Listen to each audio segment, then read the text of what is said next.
Hello students, let us start the topic instruments to measure length. Okay. First is the meter rule, the variety of measuring tapes, vernier calipers, screw gauges and dividers are some of the instruments that are used to measure the length, width, height और diameter of an object. Okay. तो ये सब आपको क्या दिए हुए हैं, length major करने के लिए जो इंस्ट्रूमेंट्स हैं उनके नेम दिए हुए हैं. ओके. फर्स्ट यहाँ पे दिया हुआ है आपको हॉर्स शू. हॉर्स शू जो है शेप, अब आपको जो हॉर्स का शू होता है उसकी शेप इस तरह से होती है. ठीक है. तो ये भी आपका क्या होता है, लेंथ मेजर करने के लिए इंस्ट्रूमेंट है. ओके. इस हॉर्स शू को हम किस लिए यूज़ करते हैं, किसी भी सर्कुलर ऑब्जेक्ट का सर्कमफ्रेंस मेजर करने के लिए हम हॉर्स शू को यूज़ करते हैं. कैसे, सर्कमफ्रेंस क्या होता है आपका, देखो ये आपका कोई सर्कल है. ठीक है. इस सर्कल के चारों तरफ का जो डिस्टेंस है उसको मेज़र करने के लिए हम क्या यूज़ करेंगे, हॉर्स शू का यूज़ करेंगे. ठीक है. अब सर्कमफ्रेंस क्या होता है, इसके चारों तरफ यहाँ से लेके अगर मैं इस पूरे डिस्टेंस को इस तरह से मेज़र करती हूँ तो वो आपका क्या होता है, सर्कमफ्रेंस होता है, डिस्टेंस ऑफ दिस सर्कल. अगर मैं सपोज करूँ किसी वायर से मान लो कोई सर्कल बनाती हूँ. ठीक है. अब मैंने उस वायर को यहाँ से कट कर लिया. कट करने के बाद क्या होगी, इसकी पूरी लेंथ होगी. ठीक है. अब इसको तो मैंने कट कर लिया तो मैं उसकी लेंथ मेज़र कर सकती हूँ, लेकिन कुछ चीज़ें ऐसी होती हैं जिनको हम कट नहीं कर सकते. तो क्या होगा, उन चीज़ों को लेंथ को मेज़र करने के लिए हम किसका यूज़ करेंगे, हॉर्स शू का यूज़ करेंगे. Okay. Next is simple and flexible measuring tape is use to measure the length, width, height and diameter of an object. ये ऐसी मेजरिंग टेप जो है आपके पास हर किसी के घर में होती है. तो हम इसको किस लिए यूज़ करते हैं, किसी भी ऑब्जेक्ट की हाइट को, विड्थ को, डायमीटर या लेंथ को मेज़र करने के लिए यूज़ करते हैं. नेक्स्ट इज ये जो है हमारे पास जो instrument, carpentry measuring tape. Carpentry measuring tape जैसे आपके घर में लकड़ी वाला आता है, जो लकड़ी वाला होता है उसके पास इस तरह की मेजरिंग टेप होती है. ठीक है. इसको क्या करते हैं, बाहर खींचते हैं, जितना उसको मेज़र करना वहाँ पे लगाएगा. सपोज कीजिए बुक के इस एंड पे ही लगा दूँ. ठीक है. यहाँ पे क्या होगा, ये जो मेजरिंग टेप होती है ये अटक जाती है, तो क्या करेगा, वो उसको नीचे खींचता हुआ लेके जाएगा और यहाँ तक मेज़र करके लाएगा. अब जैसे ही वो मेज़र करेगा वो उसको रिलीज़ कर देगा. रिलीज़ करेगा तो वापस से वो मेजरिंग टेप इसके अंदर चली जाएगी. ठीक है. तो यहाँ पे क्या दिया हुआ है आपको, carpentry measuring tape is use to take the measurement of furniture. तो फर्नीचर की लेंथ को मेज़र करने के लिए हम किसका यूज़ करते हैं, कारपेंट्री मेजरिंग टेप का. Next is vernier caliper. Vernier caliper is use to measure specially the diameter of the circular and spherical objects such as coins and balls. It is generally use to measure the smaller units. अब vernier caliper हमारा क्या है, किसी भी circular या spherical, spherical भी आपका एक तरह से क्या होता है, सर्कल शेप का ही होता है, जैसे कॉइन है या बॉल्स हैं, तो जो छोटी चीज़ें होती हैं. ठीक है. उनका डायामीटर मेज़र करने के लिए हम क्या यूज़ करते हैं, वर्नियर कैलिपर का यूज़ करते हैं. यहाँ पे इसके क्या दिए हुए हैं, देखो दो एंड्स दिए हुए हैं. ये जो एंड्स होते हैं इसके एडजस्ट हो जाते हैं और इनके बीच में जो ये ऑब्जेक्ट होएगा, सर्कुलर ऑब्जेक्ट या स्फेरिकल ऑब्जेक्ट, ये आपका फिट हो जाएगा, जिससे हम इसका डायमीटर मेज़र कर सकते हैं. डायमीटर मैंने आपको क्या बताया था, मान लो बॉल है, बॉल के एक एंड से दूसरे एंड पे थ्रू द सेंटर जो हमारा डिस्टेंस होता है या लेंथ होती है वो हमारा क्या होता है, डायमीटर होता है. तो किसी छोटी यूनिट के डायमीटर को मेज़र करने के लिए हम किसका यूज़ करते हैं, वर्नियर कैलिपर का यूज़ करते हैं. Next is screw gauge. Screw gauge can be used to measure an extremely small unit. ठीक है. Example, the thickness of A paper can be measured by using A screw gauge.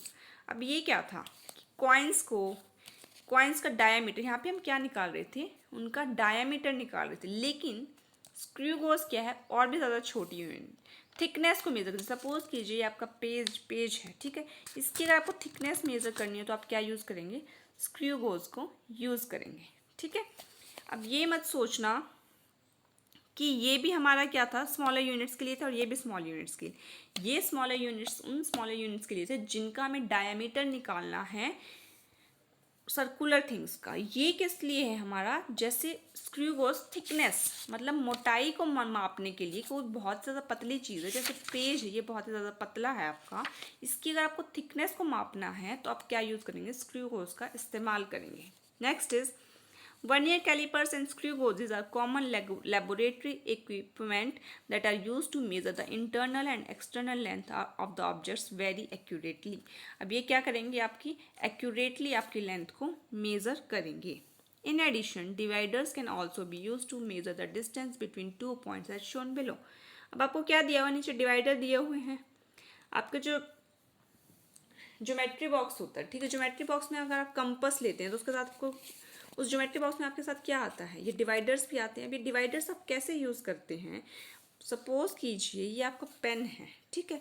अब मैं इस divider की length को यहाँ से लेके और यहाँ तक, जहाँ पे देखो ये राइट डाउन किया हुआ है, यहाँ से लेके और मैं यहाँ तक मेज़र करना चाहती हूँ, तो मैं क्या करूँगी, इस डिवाइडर के एक पॉइंट को इधर रखूँगी और एक पॉइंट को इधर रखूँगी, ठीक है। इन दोनों पॉइंट से मैंने डिवाइडर को रखा, ओपन किया, ठीक है, जिस तरह से यहाँ पे इसको ओपन किया हुआ। ओपन करने के बाद यहाँ पे क्या किया, अब मैं ना इसको स्केल से मेज़र कर सकती हूँ, ना ही किसी और चीज़ से। तो हमने यहाँ पे डिवाइडर को रखा, इस डिवाइडर को एज इट इज़ उठाया बिना इसको हिलाए, इसको हमने रूलर पे जाकर रखा, तो हम क्या कर सकते हैं, इसकी लेंथ मेज़र कर सकते हैं, ठीक है। The divider is placed such that each tip is at the points A and B. ये इसका पॉइंट ए है, ये इसका पॉइंट बी है। एक टिप को कहाँ पे रखेंगे, पॉइंट ए पे, दूसरे टिप को कहाँ पे रखेंगे, पॉइंट बी पे। उसके बाद then without disturbing the divider the distance between the 2 points is measured with the ruler. Okay, next is आपको यहाँ पे थिंक साइंस दिया हुआ है। एक scientist use the light year as a unit of distance rather than the kilometre, ठीक है, to measure the distance from the earth to the stars. Starting में जब हमने चैप्टर स्टार्ट किया था तो वहाँ पे आपको दिया हुआ था कि अर्थ और स्टार्स के वास्ट डिस्टेंसेस को हम कैसे मेजर कर सकते हैं with the help of a measurement. Okay, तो वहाँ पर हम क्या करेंगे, यहाँ पे ना हम किलोमीटर यूज़ करेंगे, ना हम मेगामीटर यूज़ करेंगे। यहाँ पर हम क्या यूज़ करेंगे, यूनिट लाइट ईयर यूज़ करेंगे। ओके, अब आपके यहाँ पे देखो, scientist use the light year. Light year क्या है, यूनिट है। जैसे मीटर आपकी क्या है, यूनिट है, किलोमीटर आपकी क्या है, यूनिट है। तो यहाँ पे क्या है, एस्ट्रोनॉमिकल डिस्टेंस। एस्ट्रोनॉमिकल डिस्टेंस क्या होते हैं, जैसे अर्थ और सन के बीच का डिस्टेंस, सन और स्टार्स के बीच का डिस्टेंस, अर्थ और स्टार्स के बीच का डिस्टेंस। जो एस्ट्रोनॉमिकल यूनिट्स, एस्ट्रोनॉमिकल चीज़ें होती हैं, सन है, स्टार्स है, अर्थ है, मून है, ये सब आपकी क्या हैं, एस्ट्रोनॉमिकल ऑब्जेक्ट्स हैं, ठीक है। तो इनके लिए हम क्या यूज़ करते हैं, लाइट ईयर यूज़ करते हैं। यहाँ पर हम मीटर या किलोमीटर यूज़ नहीं करते। तो एस्ट्रोनॉमिकल यूनिट्स को मेज़र करने के लिए जो यूनिट हम यूज़ करते हैं वो क्या होती है, हमारी लाइट ईयर होती है। अब आप देख ही सकते हो लाइट की आपकी कितनी फास्ट चलती है। अगर आप टॉर्च ऑन करते हो, आप उसको एक साइड से दूसरी साइड पे लेके जाते हो, तो क्या होता है, बहुत ही ज़्यादा फास्ट मूव करती है। ऐसा तो नहीं कि उसको कुछ टाइम लग रहा है, विद इन अ सेकेंड वो वहाँ पे पहुँच जाते हैं, सेकेंड से भी कम टाइम में, ठीक है। तो 1 light year is the distance travel by the light in 1 year. अब जो 1 लाइट ईयर है, जैसे आप ये पता है कि 1 किलोमीटर में 1000 मीटर होते हैं, उसी तरह से यहाँ पे क्या दिया हुआ है, जो 1 लाइट ईयर यूनिट है वो किसके बराबर है, distance travelled by light in 1 year. एक साल में लाइट कितना डिस्टेंस ट्रेवल कर रही है वो आपका 1 लाइट ईयर के बराबर होता है। ओके, तो light can travel fast enough to circle the earth 7 times each second. अब imagine how far it can travel in 1 year. Okay, यहाँ पे क्या दिया हुआ है, जो लाइट है वो 1 सेकेंड में अर्थ को 7 बार उसका चक्कर लगा लेती है। तो अब आप ये सोच सकते हैं कि लाइट जो कितना फास्ट ट्रेवल करती है, वो 1 साल में कितना डिस्टेंस ट्रेवल कर रही है। अगर वो 1 सेकेंड में अर्थ के 7 टाइम्स राउंड लगा रही है तो वो क्या बहुत ज़्यादा फास्ट चल रही है। Okay, next is precautions while using a ruler. We should be careful while measuring the length using a ruler. The given points should be taken care of. First is keep the ruler along the length of the object. Start measuring the length from any other mark of the ruler if the edge of the ruler is broken or not very clear. Okay? यहाँ पे क्या दिया हुआ है कि जो ruler है उसको ऑब्जेक्ट के लेंथ के ऊपर रखो, ठीक है, जैसे यहाँ पर ऑब्जेक्ट है, ये पूरा आपका ऑब्जेक्ट है, तो इस ऑब्जेक्ट के ऊपर रूलर को रखो ध्यान से। ऐसा नहीं करना है कि यहाँ पर आपका ये मान लो, सपोज कीजिए आपका ऑब्जेक्ट है, तो अब हम ऑब्जेक्ट को रूलर को इस तरह से रखेंगे, ऐसा तो नहीं करेंगे। ऑब्जेक्ट इधर है और आपका रूलर दूसरी साइड पे रखा हुआ है। ओके, नेक्स्ट इज, अगर सपोज कीजिए आपका रूलर जो है वो कटा हुआ, कई बार घरों में देखते हैं जो मेजरिंग टेप होती है वो कटी हुई होती है। ठीक है, स्टार्टिंग पॉइंट उसका कट होता है या लास्ट का पॉइंट कट होता है। ठीक है, तो हम क्या करते हैं, जो कटा हुआ पार्ट होता है, मान लो 0 से कटा हुआ है, 1 से स्टार्ट हो रहा है, तो हम क्या करेंगे, उसको 1 से ही मेजर करने से, 1 से अगर 10 पे डिस्टेंस आया, 1 to 10 सेंटीमीटर डिस्टेंस आया, स्टार्ट तो 0 से था, लेकिन 0 से 1 पे आपका क्या हो रखा था ही नहीं, कटा हुआ था। तो हम क्या करेंगे, 10 - 1 करेंगे, तो हमारा डिस्टेंस कितना आ जाएगा, 9 सेंटीमीटर आ जाएगा। ठीक है, तो जो पार्ट कटा हुआ है उसको हम क्या कर देंगे, माइनस कर देंगे। यही आपको यहाँ पे एग्जाम्पल दिया हुआ है कि if you measure from the mark of 2.5 centimetre. ठीक है, अगर आपने स्टार्ट किया 2.5 सेंटीमीटर से मेजर करना टू 5.5 सेंटीमीटर, तो the length of the object is 5.5 - 2.5 is equals to 3 centimetre. तो आपकी लेंथ की ऑब्जेक्ट कितनी हो जाएगी, 5.5 में से 2.5 आप माइनस कर देंगे, तो आपके पास क्या आ जाएगा, 3 सेंटीमीटर लेंथ आ जाएगी। Our eyes should be exactly above the point where the measurement is to be taken. If our eyes are at different position we may get wrong measurement. हमारी जो आइज हैं वो जो लेंथ हम major कर रहे हैं उसके ऊपर होनी चाहिए। ठीक है, अगर हम किसी और पोजीशंस पे हमारी लाइट होंगी, आंखें होंगी, तो हम क्या करेंगे, मेजरमेंट हमारी गलत आएगी। ठीक है, ये आपको यहाँ पर यही दिखाया हुआ है कि ये दो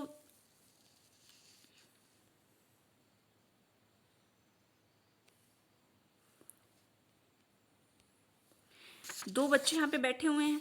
if the ruler is laid flat, अगर हमने रूलर को ऐसे फ्लैट रख दिया, ठीक है, रूलर को हमने फ्लैट रखा, the foil's edge is at 1.9 centimetre seen from one eye position and 2.4 centimetre from the other. ठीक है, एक तरफ से हम देख रहे हैं तो हमारी डिस्टेंस कितना आ रहा है, 1.9 सेंटीमीटर, और दूसरी एक बच्चा देख रहा है तो कितना आ रहा है, 1.9, दूसरा देख रहा है तो 2.4 आ रहा है। ये क्या है आपका, सिर्फ आपका जो देखने का तरीका है वो गलत है। अगर आपने रूलर को फ्लैट रखा है तो उस एरर को हम क्या बोलते हैं, जब हमारी आइज की पोजीशन की वजह से